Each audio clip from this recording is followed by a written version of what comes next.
Ito ang Broad Stream Cast Communicators, ang naiiba at kakaibang plataporma sa digital broadcast. Mula Luzon, Visayas, Mindanao hanggang sa iba't ibang dako ng mundo. Broad Stream Cast Communicators, ang sandigan ng sambayanan mula sa walang labis at walang kulang na pagbabalita, paglilingkod, maglalahad ng mga mapagbuong komentaryo at usaping pambayan para sa kapakanan ng karamihan. Broad Stream Cast Communicators, tuwirang maglilingkod ngayon hanggang sa susunod na henerasyon.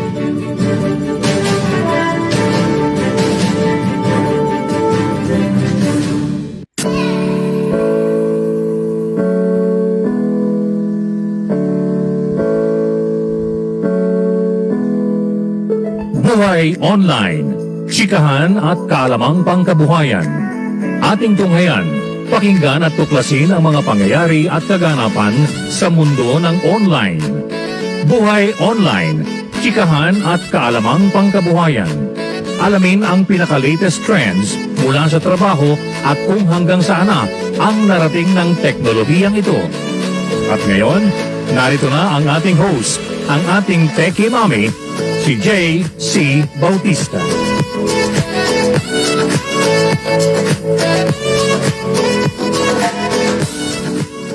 Hello everyone! Happy rainy day today. Yes, umulan po and it feels like a bagyo, napakadilim. It's so hindi cloudy eh. Actually, ang dilim.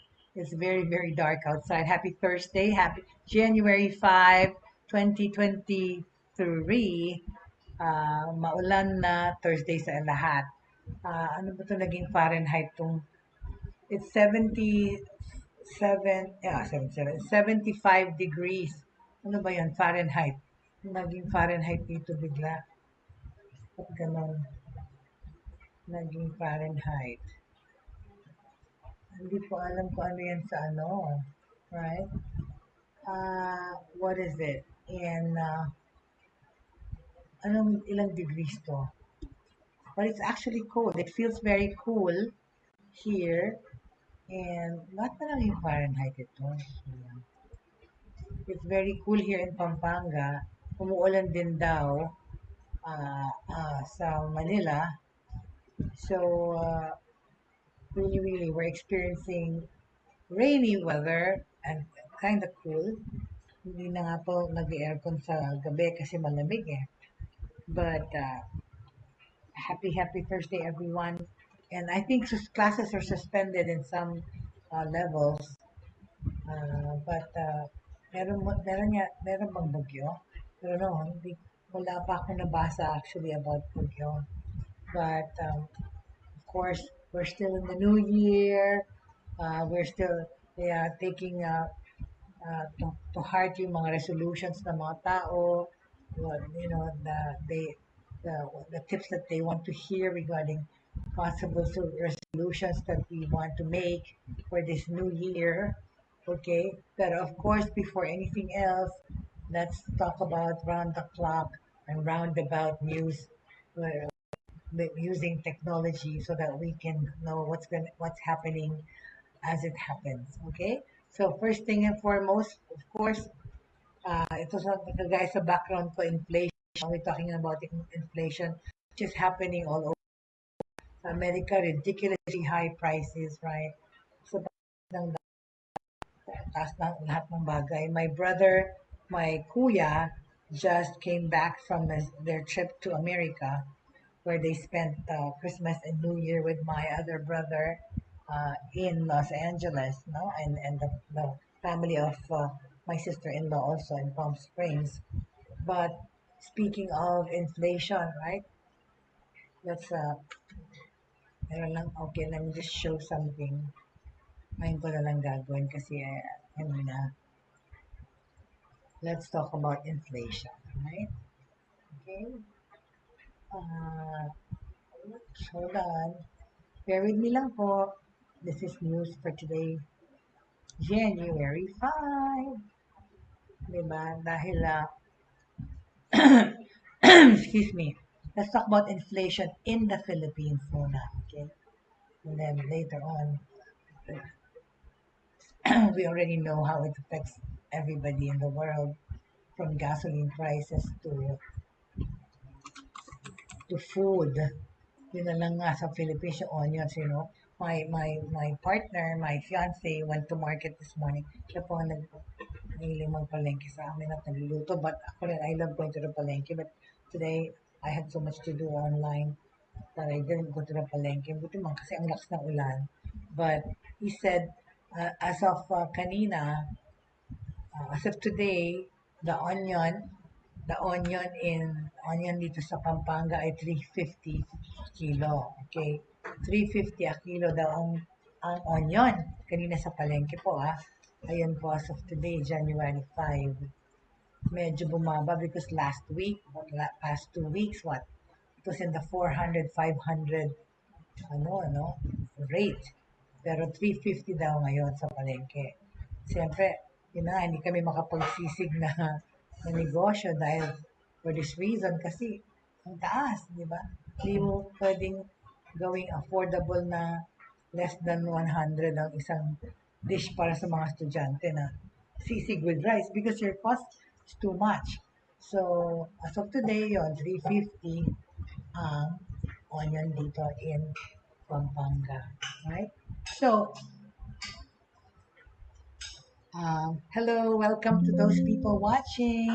Pasensya na po, as usual, I do not see your names, kaya hindi ako maka-shout out, but I see you and I know you're there. Thank you very much for your support and welcome to Buhay Online on a Thursday, okay? So, we're talking about inflation, di ba? In the Philippines. Sandali lang po, may mga kong i-grab. Sandali. Yes. Okay, ito, okay. What happened? There you go. Speaking of inflation in the Philippines, ayan po, okay. Yung mga commodities and yung mga pagkain, right? Philippine annual inflation in December, okay, accelerated po at its fastest pace since 2008 po. Ito ang pinaka-malaki na taas ng mga presyo ever mula ng 2008. Driven by spikes in food and energy prices, di ba? Electricity, tsaka gas, tsaka pagkain. The Statistics Agency said today, okay? Last month's inflation figure was slightly below the 8.2% median forecast in a Reuters poll, but within the central bank's 7.8 to 8.6% forecast for December. Yan pong, di ba, forecast talaga naman ng central bank yung pagtaas ng lahat. It brought the full average rate to 5.8% outside the official 2%, 4% target band. So, nag-exceed na po. Core inflation, which strips out volatile food and energy components, rose to 6.9% in December from 6.5 po. Food inflation on the national level rose further to 10.6. December from the prior month to 10.3, largely driven by commodities including vegetables tsaka rice. The Philippine Central Bank has not ruled out further interest rate hikes in 2023. Interest rate po yan sa real estate and everything else after raising the benchmark of 350 basis points last year. So yan po ang balita tungkol sa inflation. Okay? And in connection naman, ang sunod naman po dyan, tungkol naman po ulit sa trending news about China at itong mga kumakalat na means na may bago daw virus, merong variant po ito ng Omicron, the one that is spreading fast in China. China's stats underrepresent true impact, okay? Today, sasabihin nila ang talagang impact ng COVID outbreak kasi iba-iba pong story, nagkaka-conspiracy story patungkol sa China regarding this new variant, okay? So, the World Health Organization criticized China's very narrow definition of COVID deaths. Kasi nga, di ba, yung pinag-usapan natin, they don't give full information. Di full disclosure po yung ginagawa kasi ng China eh. So, tuloy, hindi maka-decide yung the World Health Organization kung paano itatrato itong supposedly virus na kumakalat sa China ngayon, that they're afraid to spread again in the world. That's why, as of today, starting today, as per my news a few days ago, certain countries po are again putting back the restrictions of not being able to travel to that country kung walang PCR test at least 40 na negative 48 days from coming to the country. Meaning to say, yung mga taga-China po, bago makapunta doon sa mga countries na minention ko, kailangan may PCR test na sila. As opposed to everybody else nowadays, hindi na po kailangan ng PCR test, vaccination certificate na lang kailangan. Pero nga, exception na ang China because of the outbreak there. Actually, yung country, yung Morocco, okay? Morocco is totally not allowing people from China to come to Morocco. They are not allowed to come to Morocco. But other countries like Spain, France, London, I forget now which other European countries, Canada, United States, right? These countries are allowing people from China to come, but with a 48-hour PCR test na negative bago makapunta. As sa Japan din. At sa Japan, kapag ikaw ay nag-test ng positive, you have to be quarantined sa hotel ulit in a week, 5 to 7 days. Okay? So that's the news about that. So there is a growing concern over China's steep rise in COVID infections since Beijing last month abruptly lifted yung kanilang hardline restrictions. Diba? Kasi ang daming nag-protest na sawang-sawa na sila sa kaka-lockdown sa bahay, yung mga taga-China. 100 days na silang hindi allowed lumabas. And in China nga, like I said, bago ka sumakay ng public transport, kailangan may antigen test ka or PCR test. Tinetest po araw-araw yung mga lumalabas ng bahay at pumupunta sa ibang city at ibang probinsya. So, nag-protest na yung mga tao. So, as soon as they lifted the hardline restrictions in sa Beijing, lalo namang kumalat yung virus with hospitals and crematoriums quickly overwhelmed. Ang dami na naman pong kinikremate at yung mga hospital nila puno na naman. Kaso lang kasi nga, they're complaining because China is not disclosing full information. We do not have complete data. Itong sabi ng World Health Organization Emergencies Director Michael Ryan, as he said to mga reporters, we believe that the current numbers being published from China underrepresent the true impact of the disease in terms of hospital admissions, in terms of ICU admissions, and particularly in terms of deaths. Hindi nga, sinishield, di ba? Hindi nila sinasabi yung totoong number. China has only recorded 22 COVID deaths since December and has dramatically narrowed the criteria for classifying such fatalities, meaning that Beijing's own statistics about the unprecedented wave are now widely seen as not reflecting reality. Hindi po tayo maniwala na yun na, 22 lang namatay daw mula ng December, when in fact, sinasabi nila yung outbreaks is hundreds of thousands of people already getting infected. Ryan pointed out that the definition Beijing is using requires a respiratory failure associated with a COVID infection for a fatality to be registered as a COVID death. Okay? So ngayon po, yung pagtatest po sa mga travelers are understandable.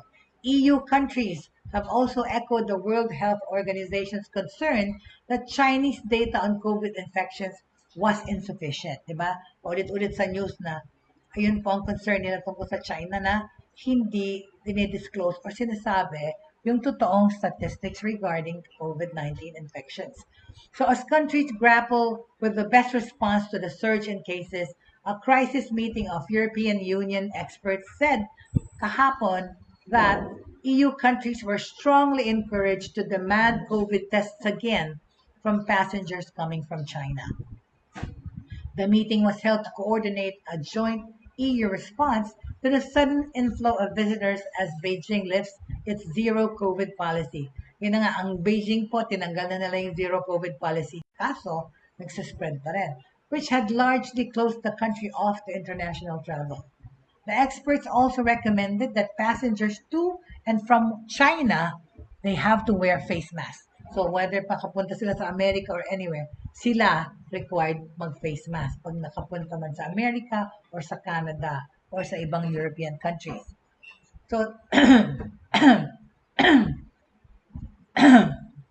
sorry, thank you, my love.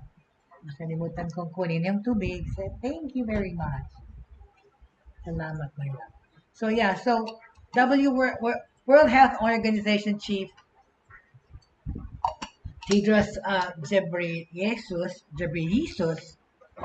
had earlier told reporters that the organization's officials had held high-level talks in recent weeks with counterparts in China. Okay, so they continued to ask China for more rapid, regular, reliable data on hospitalization and death, as well as more comprehensive real-time viral sequencing. Okay.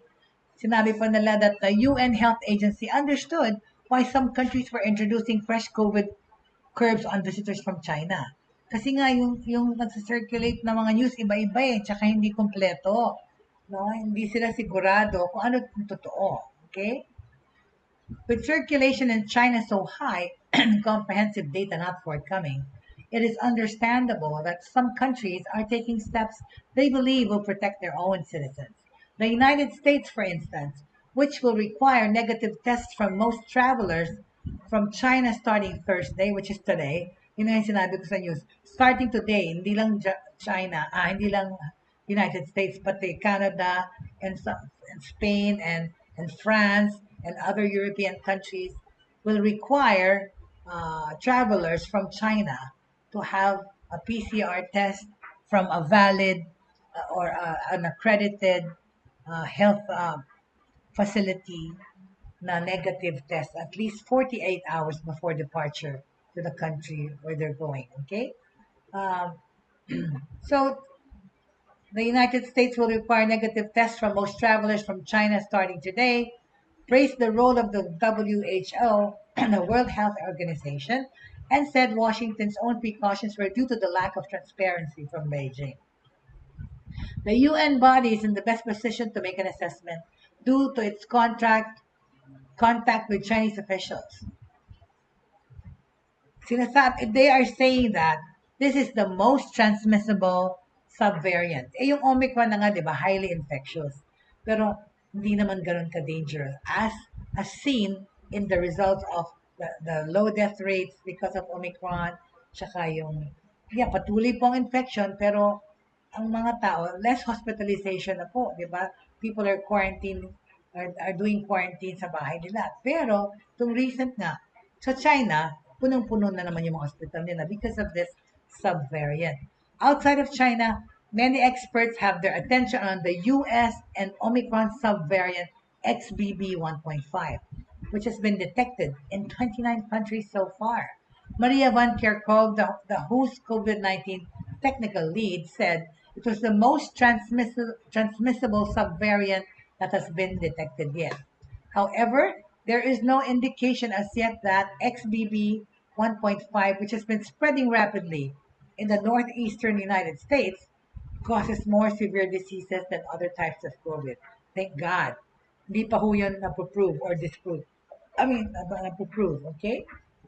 The upsurge in XBB 1.5 cases, Van Kerkhove said, underlined how important it was to continue surveillance for COVID-19 around the world. Okay? Hindi tayo dapat maging resilient just because mild yung effect ng Omicron as we think, right?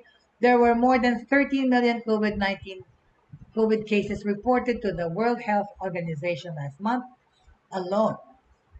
Sinabi pa ni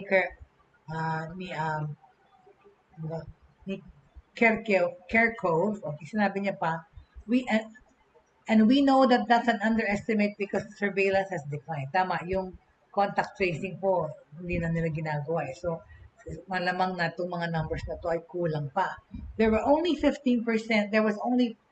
15% more COVID deaths globally last month than the month before. Every week, approximately 10,000 people die of COVID-19 that we are aware of. The true toll is likely much higher. Okay? All right. So, with that said, all right. So that's about COVID and that's about China. Okay. Well, let's talk about, yeah, we already talked about inflation. Yes. So now, updates in technology. Okay. Dali lang. Tama na to, inflation is okay already.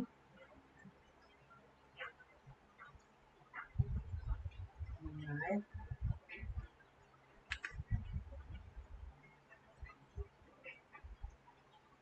All right. Okay.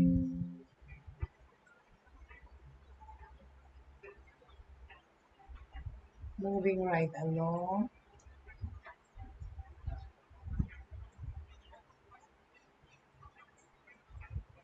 Okay.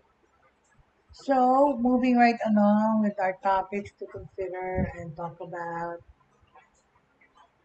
Nakikita niyo ba ako? Okay, ang Amazon begins drone deliveries in California and Texas. Go back on air.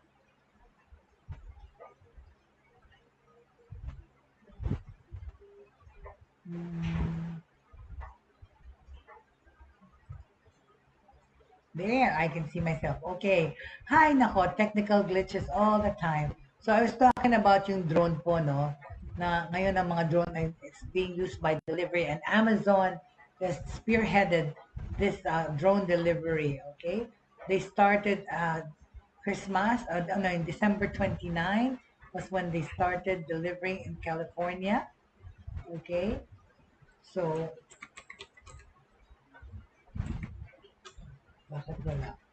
Oh, wait a minute, what happened? Ta-da! Hold on. Ah, ayan o. Drone delivery. In case those people don't know, some people who don't know what a drone is, okay, ito po siya. Let's get it out.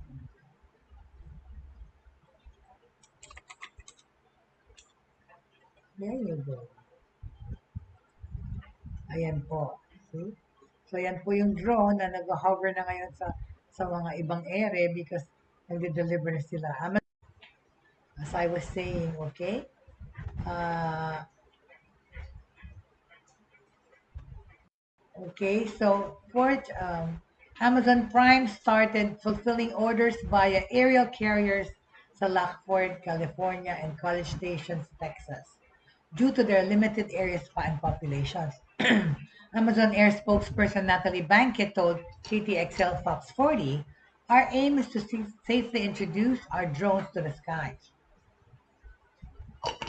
We are starting in these communities and will gradually expand deliveries to more customers over time. Fortunately, Prime Air works similarly to regular Amazon deliveries, okay? Customers receive tracking information and an estimated delivery time for their orders.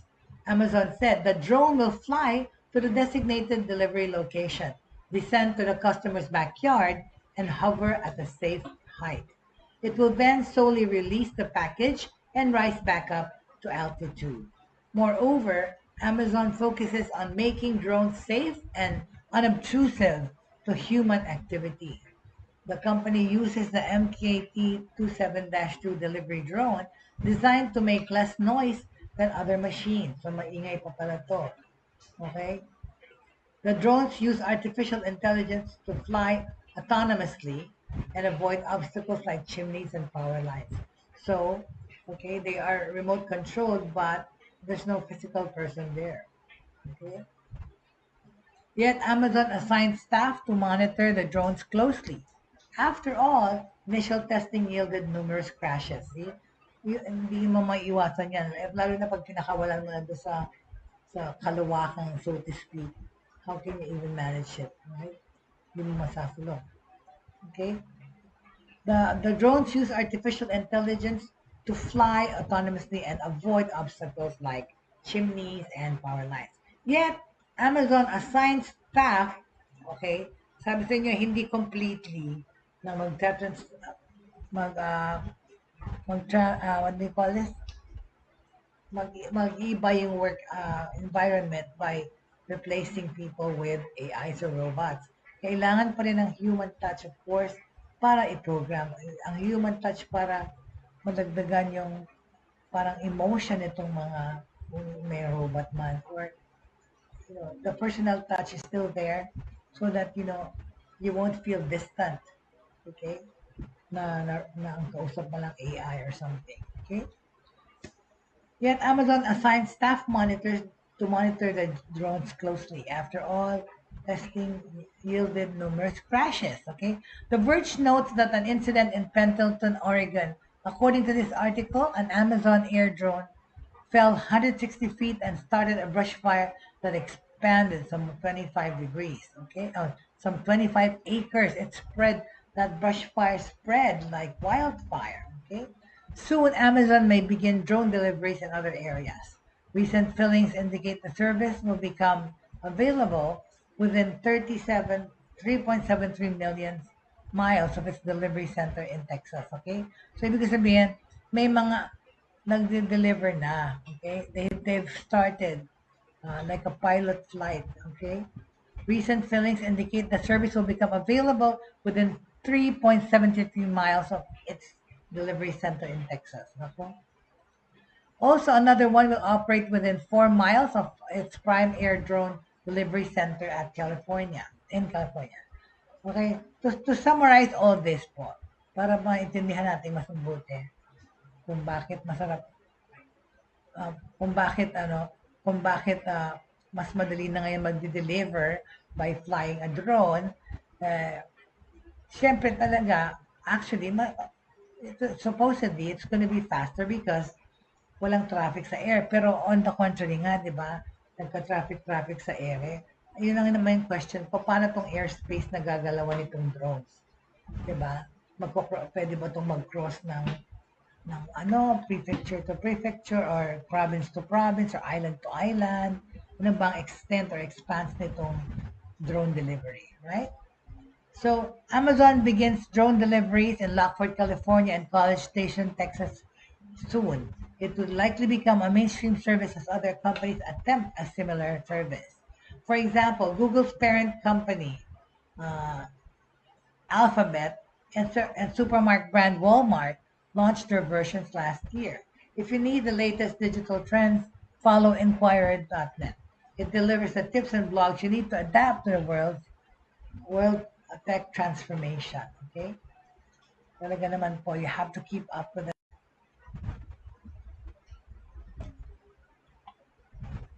Okay.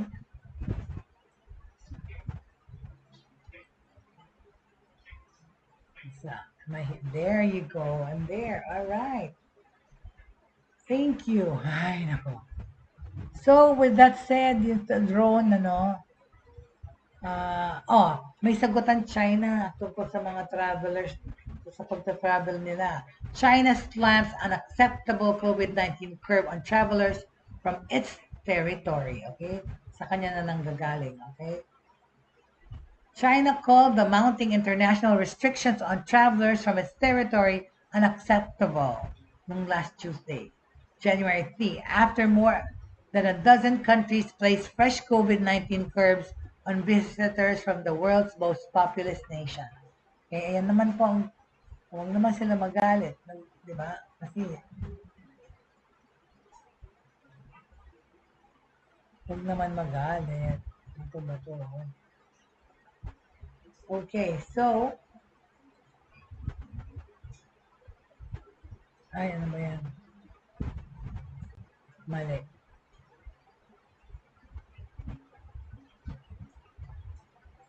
Okay.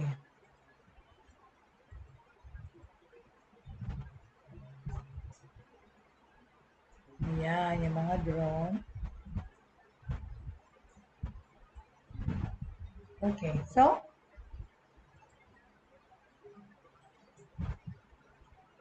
as I was saying, okay, see, China called the mounting international restrictions on travelers from its territory unacceptable after more than a dozen countries placed fresh 19 COVID curb on visitors from the world's most populous nation. The United States, Canada, Japan, France are among the countries insisting on travels from China that they provide negative COVID-19 tests before arrival or at least 48 hours as go over a surge in cases. Okay? China's steep rise in infections come after Beijing abruptly lifted the restrictions, like I said kanina. Okay? All right. So, balik na tayo sa, okay, what are the health resolutions that one can do this year, di ba, with regards to our health? Because, di ba, now what better gift to give ourselves at the end of the year except if not good health? The start of the new year is a perfect time to set new goals and resolutions. Making health resolutions is a great way to keep yourself healthy and happy, di ba? Mas importante rin yan talaga. This year, dapat po, make it a priority to focus. Mag-focus po tayo sa ating physical and mental well-being by setting achievable goals. Yun na nga po. Huwag kayong mag-aspire ng imposible, di ba? Para huwag kayong ma-frustrate. So just keep a list of achievable, set a list or make a list of achievable goals, okay? Yung pwedeng magawa ng tao in this lifetime, okay? Here are healthy New Year's resolutions that you can make this year and beyond to help have better health, okay? So we call this health resolutions for 2023. Let's do it. Number 1, okay?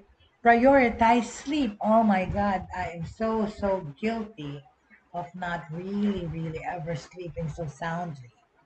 Talaga pong mula pong high school pa po ako, meron ako insomnia noon. On to fast forward to today, I haven't been able to really sleep well at all. More than, no, it's my lifestyle. I really sleep only 3 to 4 hours a day. Of course, some people deem that as unhealthy. Not just some, but most people, and even the doctors say, it's not healthy to lack sleep because they say if you lack sleep, you're unproductive, blah, blah, blah. But yun sa akin po, hindi naman yun nagtatanggap. Kasi even if when I sleep more than 4 hours a day, I get a headache, tremendous headache, and a heavy feeling kasi hindi po ako sanay. Pero para sa madlang people, sa inyo lahat, prioritize sleep. Getting enough sleep is essential for good physical and mental health. Aim for 7 to 8 hours at least at night to give your body and mind the rest it needs. Schedule specific times that you go to bed and each night so that you can stick to a consistent course.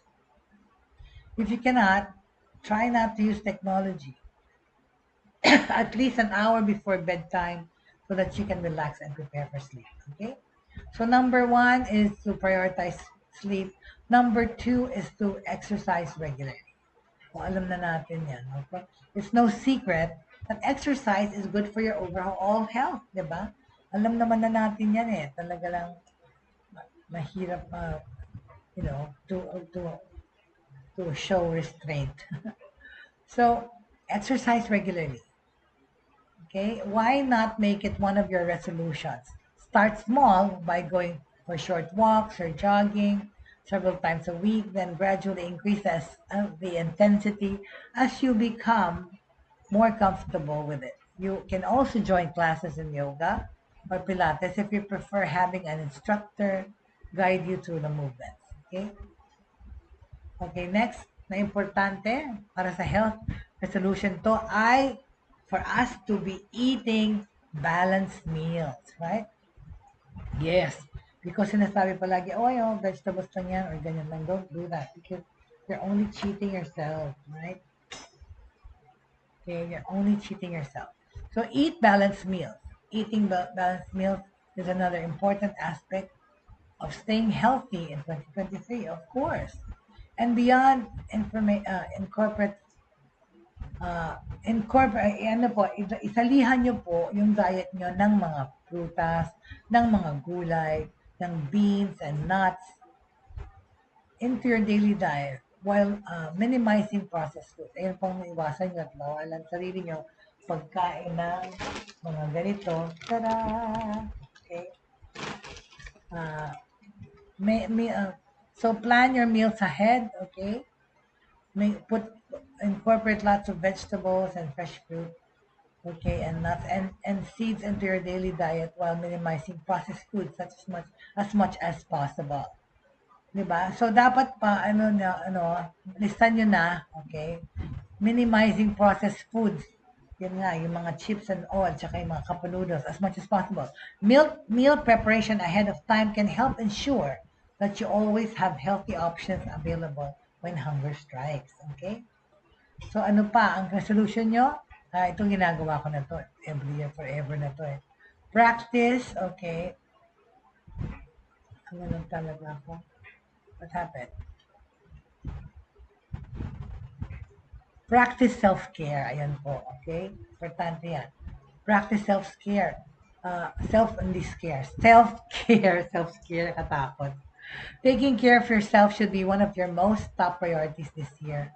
Take time out of your everyday schedule just for yourself, whether it's meditating, reading a book, or doing something creative like painting or drawing. Do something creative. It's important to do something every day for yourself. Talaga naman. If you're doing something to make mommy and daddy happy, more important is you're doing something for yourself. Okay? Kasi ikaw lang naman magdadala ng sarili mo through life after, of course, the reality happens. Our parents are old. Kami nga, we are orphans now. So, make a fallback. Then practice self-care, okay? It's important to do something every day just as yourself, okay? So, the next word is reduce. Reduce stress level, okay? Kailangan po yan. Resolution. Babaan nyo yung anxiety attacks nyo, babaan nyo yung stresses nyo by removing the toxic things and negative things. Stress is inevitable. Yes, every work, every endeavor has stress. Okay? But learning how to manage stress levels will do wonders for both mind and body and take some time out of your day. Okay? You will just, pag naisip niyo po na bawasan yung stress level niyo, you'll find out na it will do wonders para sa inyo, sa body nyo, sa mental stability nyo. Okay? So, tanggalin nyo po yung mga toxic things sa buhay nyo in this 2023. Di ba? Napag-aralan nyo na yun, nagkamali na, whatever. So, all the bad things, all the negative things that you need to discard and can discard, please do it now. Okay? Because manage your stress levels will do wonders for both mind and body, and then take some time out each day for yourself. It's reading a book or taking a relaxing bath before bedtime or even going out with friends on the weekends. Meaning to say, taking breaks from everybody or your everyday tasks will help reduce stress levels significantly while giving your mind a much needed rest from all of the responsibilities. So, itong sinasabi na itong babaan nyo ang inyong stress level. Don't forget to practice mindfulness, Exercise. You have to practice mindfulness exercises to like yoga or meditation, which can help relax both mind and body while releasing tension from the stressful days. Okay? Alright? So ano pa? Mag-invest kayo ng health insurance. Ako, I'm so glad I did.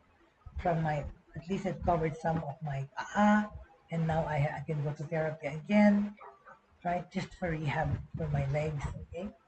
So next to practice self-care is reduce stress levels, okay? We already discussed that. Stress is inevitable, but learning how to manage stress levels will do wonders for both mind and body. So, I'm not sure if they're going to play, but anyway, the next one is investing in health insurance, which I am so happy I did, Okay. With that being said, okay, now let's go to Alfredo's New Year's resolution that he wants to hear. He wants to be heard so that perhaps we can learn from it. Nagahang pa yung computer ko na yan. Okay, all right. New Year's resolution are a time for people to make positive changes, and that's what we all have to do. Okay, we have to give ourselves, a facelift in this new year. No, basta new year, new life, new everything, out with the old, in with the new. Okay. Public health is not just about pandemic. Public health is about everything that keeps us healthy. That has a community-based approach, said Dr. Alan Katz with Max Medical College of Medicine. The safe water that we get through our taps, okay, yung po sa lababo, the sink, is public health, as are many other things that are parts of our lives. And it's clear that public health has become increasingly more important over time, especially in this pandemic, when people started being mindful, when people started feeling concerned about those who lost their homes, who are now living in the street, or living in some shelter or some garage or something. Okay? Kagaya niya, nagpunta sa hospital tong writer sa Canada in 2022, last year lang, a few days ago. Canada's emergency rooms became overwhelmed with an influx of patients and with staffing shortages and lack of readily available hospital bed ang kailangan. Many people experience this longer wait. Di ba yan na nga, yung COVID na yan naman yung sagsagan. Dahil wala pong makuhang rooms, kaya mga tao nag-aantay sa labas. And that happened to our family too. Okay? The waiting room was jam-packed. The ambulance bay where the EMS staff bring in patients to be seen was full, and there was no movement in the hospital. Oh my. And once again, we had many individuals who were admitted on a stretcher in the emergency department and waiting on a bed. Yun na nga po sa amin po hindi na yun na-revive. We're not really sure kung he was brought dead on arrival there or he died there. Yung aking father-in-law. Hindi ko po maisip. Okay, so, huwag tayo muna masyadong mabahala and concern ourselves with the XBB variant because China has to contain it first, right? So that wag na mag-spread ulit all over the world. Okay? And as if being sick wasn't already scary enough, the healthcare crisis inflated fears of getting sick for many. Okay? So, huwag na natin muna yung i-dwell about. Right? So, ano pa ang mga what are the healthy habits that people should,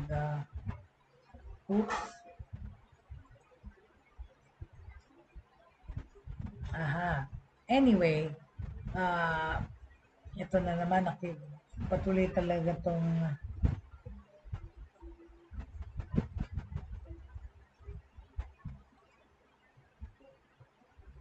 okay, so let's create healthy habits during this new year, okay?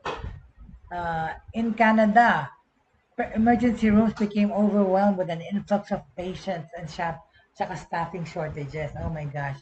Dahil na dumadami na naman kasi nga po yung infections. Yung waiting room was puno, di ba? But what we have to do, of course, is just follow, okay, and go to the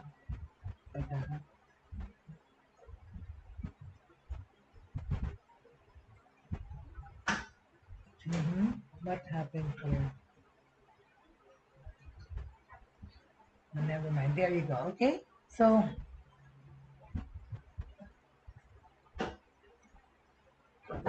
okay. So let's form habits instead of just thinking about making resolutions. Okay. Yung healthy habits po: eat healthy, sleep more, drink water, right? Beginning a new habit and making big changes to one's life is never easy, especially when it concerns healthy habits such as eating well, exercising, and smoking. Ito yung masyadong challenging para sa maraming tao na gawing New Year's resolution, yung pagtigil ng sigarilyo, ng alak, right? Those are all things that we can do, all do, but are not necessarily easy to do. if we're not used to participating in them, no, don't do it. Okay? That's not the way we lived our lives for the last however many years. Okay? So, people tend to put a lot of pressure on themselves pagka tungkol sa New Year's resolution, di ba? Kaya nga sabi ng mga expert, it can actually have a negative impact on your health kung mag-dwell ka na, pag hindi mo na-achieve, di ba, nasa stress ka. So, yung gawin niyo pong New Year's resolutions, it's only the ones that you can really, really achieve. Kung pansinin nyo, yung mga Instagram is now flooded with pictures of people at the gym and talking about clean eating. So lahat, healthy lifestyle ang mini-wish for New Year's resolution. Kaya, which means, tigil ang sigarilyo, tigil yung pag-inom ng excessive. Because really, it doesn't amount to anything except poor health. Yung pagtuloy-tuloy na gano'n. So, for many people, okay, that can create a sense of, I'm not enough, or I'm not good enough, or I'm not doing it right, and can activate a lot of shoulds, diba? Yung mga, I should have done this, I should have done that. So it can actually potentially be damaging to one's health. So with this said, okay, so before we kind of jump on the need to go mga diet na yan, you have to realize that do not do it for show, but do it for your health. Okay? Prioritize sleeping, starting new hobbies, and connecting with family and friends, which are all things that can improve a person's overall health beyond just the physical. So, ayan po ang gawin natin. Maraming salamat po for joining me on this rainy Thursday here at Buhay Online. Okay? And, ano ba to? Thank you so much. And, namatay na naman. Happy New Year, everyone, again. And thank you.